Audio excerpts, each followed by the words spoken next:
As he has so many times throughout his harrowing life story, Francis Ngannou showed once again that he is the absolute depiction of perseverance when he returned to mixed martial arts after 1,000 days on Saturday at the PFL Battle of the Giants main event in Saudi Arabia and defeated Renan Ferreira by first round TKO. Ngannou, with an excellent game plan in this, he stood on the feet just long enough to convince Ferreira that he was going to exchange and throw some big bombs. He changes levels, gets a takedown, and that is all she wrote. Finishes it off with some ground and pound. Some debate about some of those final shots hitting the back of the head. It most certainly seemed to be the case, but Ferreira was, I think, pretty much toast at that point. It would have been tough for him to endure the rest of the round and maybe another takedown in the second. It seemed inevitable if that was going to be Ngannou's strategy. Ferreira didn't seem to have really anything for him on the ground except for a fairly weak, sloppy triangle choke attempt from the bottom. So Ngannou comes back and continues to show that he is perhaps the best heavyweight in the world, despite his long absence from the sport, venture into boxing. We know how that went. 2 losses, one of them debatable to Tyson Fury, but he comes back in this fight after being knocked out by Anthony Joshua in the same city of Riyadh back in March,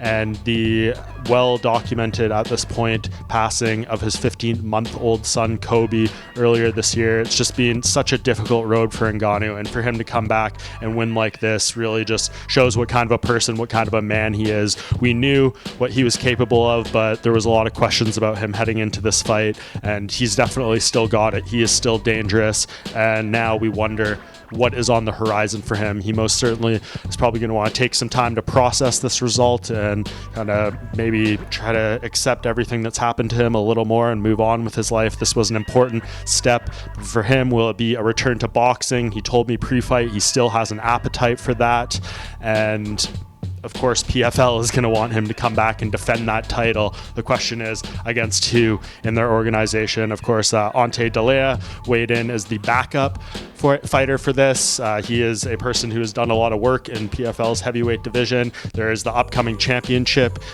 for the heavyweight division next month on November 29th back here in Riyadh. Maybe he gets the winner of that fight. I don't know if those are necessarily anywhere as compelling as this matchup with Ferreira, but for him, I think if you're PFL, just get him in there as many times as you can, get him some highlights, and I think that is a good move and good progress for the promotion. Maybe they've plucked someone else from somewhere. There's names, veteran names out there kind of floating as free agents, but we'll see what ultimately they can do. But I do think mixed martial arts is where I want to see Ngannou competing for the foreseeable future, for the remainder of his career, which he told me pre-fight was only going to be a couple more years. This is where he's best. This is where he makes his bones. I know he loves to box and that is a passion, but mixed martial arts is where he belongs, and PFL needs to do everything in its power to get Ngannou to fight as many times as he can before retirement and try to up the brand as many ways as possible coming out of this fight. So a very emotional moment for Ngannou, an emotional week, but he came back, he did it, and all credit to the former UFC heavyweight champion and now PFL super fight heavyweight champion.